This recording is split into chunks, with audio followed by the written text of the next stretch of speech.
Hi, Michael. How are you? I'm well, thank you. How about yourself? I'm well. It's good to Good. see you. Thank you for doing this. You're welcome. Um, we are interviewing our ruling elders, and Michael is in his last year as a ruling elder. And so we're catching him before he goes off. So, Michael, can you tell us what your full name is? My name is Michael Francis Clickner. And is there a story behind that name? Well, my middle name is my grandfather's middle name. My dad, so I've been told, always wanted a son named Michael. So here I am. I have an older sister, 5 years older, Candace, and a younger sister, 5 years younger, Stephanie. So, Michael Francis Clickner, that's who I am. Nice. And where did you grow up? Well, that's a good question. I was born in Ypsilanti, Michigan. My dad was going to college there at Ann Arbor, and I was born in Ypsilanti. I know nothing about Ypsilanti. I remember nothing. I was maybe 3 when we left there. And then we moved to Racine, Wisconsin, actually Mount Pleasant out near the intersection of 38 and 31. A lot of people who are old time residents will know where that is. And grew up most of the life that I remember there until I was old enough to go off to schools and things and live on my own. But pretty much lived out in what then was more like the country. Hmm. And then, did you have a job that you particularly, I know you're retired now, but did you have a particular job you really loved in your life? Well, I've had many jobs, but actually one of the most unusual and the jobs I've had, people don't necessarily believe me when I tell them. But I was actually a carny. The man who lived across the street from me worked in a carnival, and he did balloons with darts, and he did what's known as the high striker. That's where you hit the thing and it rings the bell. Uh-huh. And my job with the balloons with darts was to stand in the booth and pretty much throw the darts at the ground all day long. Hmm. And the reason for that is because then the tips of the dart would round over and they would slide off the balloons rather than be sharp and pierce them. And I know how to actually hit a high striker. You see all these big muscle guys come up and hit that as hard as they can.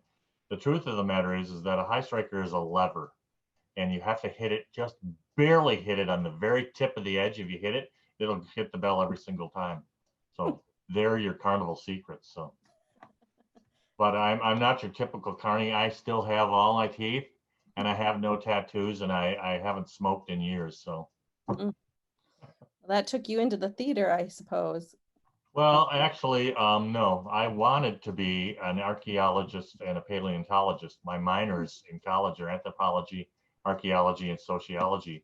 Um, when I was going to school, the Leakeys came and spoke, and I wanted to go off with the Leakeys to the Olduvai Gorge and find earliest remnants of humanoids and things like that. But I was walking through the hallway of my college once, and a man named Tom Reiner came up to me and said, "Why don't you come on down to the theater and help us build some scenery?" Hmm. I thought, well, that sounds like fun. I'll go do that. And then what happened to me is what happens to a lot of theater people is I got the bug, and I've been involved in theater professionally and non-professionally for over 45 years of my career. So, and I've acted, I've directed, I've built scenery, I've painted, I've done a little bit of everything. And now I direct. I like directing a lot because I get to have people, I get to work with them to pull out the best characters they can. And I don't have to learn lines anymore, which I'm finding the older I get, the harder it becomes. So Hmm. Hmm. that learning lines is the second hardest part about theater people. The hardest part is auditioning, to get Yeah, up and show a director or somebody why you deserve the role more than anyone else. But I'd agree with that. I'd agree with yep, that. yep. So you've just told us a bunch of your gifts and talents. Is there are there other things that you enjoy doing with your free time? Well, I used to play drums in a rock and roll band. I haven't played my drums in a long, long time. When I was in high school and college and stuff, and I love what I consider treasure hunting. Is I like to look for arrowheads. Hmm. I'm fascinated by the Civil War. I have some relatives who actually fought in the Civil War, and one of them was actually wounded and died at Gettysburg, and he's buried in the National Cemetery there. And Hmm. his name was Abram Fletcher. There were three brothers, Charles, Abram, and Oliver, and Charles died of disease, which most Civil War soldiers did. Abram was shot in the thigh, they amputated it, and he died later at the seminary school there. And then Oliver went off on some secret mission, Oliver Fletcher, and he was captured and sent to a prison. There's some speculation that it might have been Andersonville, but I don't think that's the case. But anyway, three brothers went off to war and never came home, which is the case of a lot. But my sister lives across a farm field in Indiana, and I've hunted and found arrowheads there. And I found them along the river here in Racine. It's, I like to go to estate sales and antique shows and things like that. So Nice. So if anybody has any arrowheads out there they're tired of owning, I'll take them. Petrified wood too. Cool. So when did you join Covenant and why? I joined Covenant, I think, I'm not exactly positive, but I think it's about 29, 30 years ago. I've been a member for 30 years. And the reason I joined Covenant is when my wife and I were looking to get married, we had a friend who a lot of people will remember, Sue Nagosian, who was also very active at the Racine Theater Guild, and that's where I met her. She was a teacher, and I was, just kind of a college teacher and things, and we got to be really good friends. And when my wife and I were looking for somewhere to get married, she says, well, I know a really cool church that I happen to belong to that you might like. So we came over and checked out Covenant, and we met with the Reverend Mark McDonough. And he counseled us and did as we do at our church, talk to people about what marriage is and all of those things. And we liked it. So we got married there. And then we kind of didn't go for a little while, but then our daughter Ellen was born.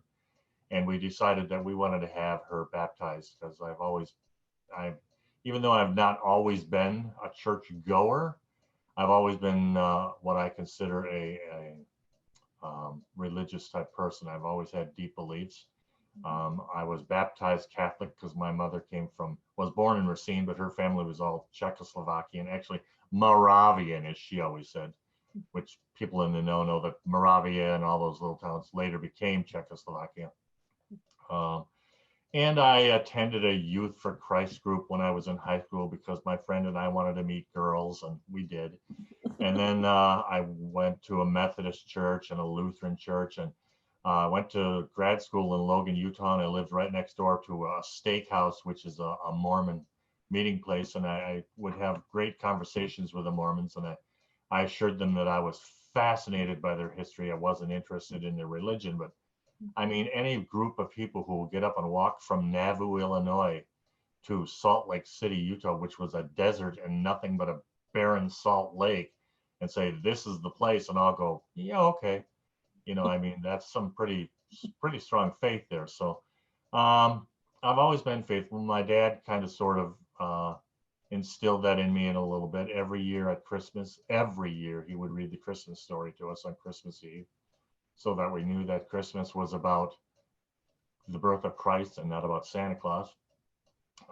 And he was a lawyer, and he had posted in his office the 10 Commandments, which he said all law comes from those laws. So yeah, we met the people there and they at Covenant. Ruth and Jean Kyle interviewed us because they were both part of the session or whatever they were at that time, and were long time members, long time gone, but really great people. And I got to know a lot of people at our church, and I just thought, these are very forward thinking people. And what I really liked about Covenant then, and I still like today, because I've seen many pastors come and go, many, was for the ability myself and for all of the pastors to say, I don't know the answer to that. You got me, which was so refreshing, because so many times I'd go into churches and they'd say, this is the way it is. This is what God wants of you, and this is what you must do. And if you don't do that, you're not going to go to heaven. And I'm thinking, wait a minute, because I think the Bible is a great resource book, but I don't take it all as verbatim. I think that it's meant to be a guide and show us the way, but not, God gave us free will for a reason, and we have to use it. So Yeah, I think that I met some fascinating, wonderful people. In fact, we had a session meeting the other night, and I was thinking to myself, wow, we have some really, really intelligent people, especially women in our church. I mean, we have many women who are great leaders. And I mean, like, for instance, one of my good friends who I just think is one of the most spiritual and loving people I've ever met, Claudia Grace. I mean, she just, and then there are many, many others. I mean, I could name them all. I think I've really been influenced by our pastors since Mary Siege and forward under you and Sarah have all been women. And I know there's some men in our church who at first were like, well, you can't have a woman for a pastor, you got to have men. And I thought, no, these are intelligent women. And I think, I don't know if I talked to you or Sarah about this. I have a little bit of a leaning to the fact that maybe God might not actually be a man, not necessarily maybe a woman, but I'm not sure who or what God is. And I won't know that until I meet him or her or whatever it is. But, in my life, women have always been caring, nurturing people. And that's what I think God is. Very nice. All right, my last question. What's the best thing about being part of a church community? I think I said a lot of that, but what for me is the best is I'm not alone. Um, I'm not alone now, and I won't be alone when it's my time to go. Um, when my mother died, she wanted nothing and had nothing, no service, no nothing. And my sisters and I to this day still lament that. And her brothers and sisters let us know in no uncertain terms that they were not happy about that. But I like the fact that I can walk into a room full of like-minded people who may not think exactly like me, but who are looking for answers, and they look for it together. And when I've said to the pastors, what about this? Why does the Bible say this? Or what is going on? Or why is there a pandemic? Why would such a loving God allow a pandemic? And they would say to me, I don't know the answer to that, but maybe we'll look and we'll search and we'll find the answer together. And that I just can't stress enough how refreshing that is to me for some pastor to say to me, I don't know. It hurts me too. And I'm quite certain that this pandemic and all this division in the world and everything hurts God too. And I do believe that. I think that, I think there's a lot going on in the world that, that God is lamenting just as I do and is wondering, why won't this go away? But, I don't know. I love the fact that there are many, many, many men and women in our church who accept the fact that I don't come in and say, here's my Bible and everything in it is gospel and you got to believe it word for word. And they're like, you don't have to. That's okay. God will still love you anyway. Well, very good, Michael. Thank you for spending this time with me and helping all of us to get to know you a little better. Sure. Thanks for talking to me.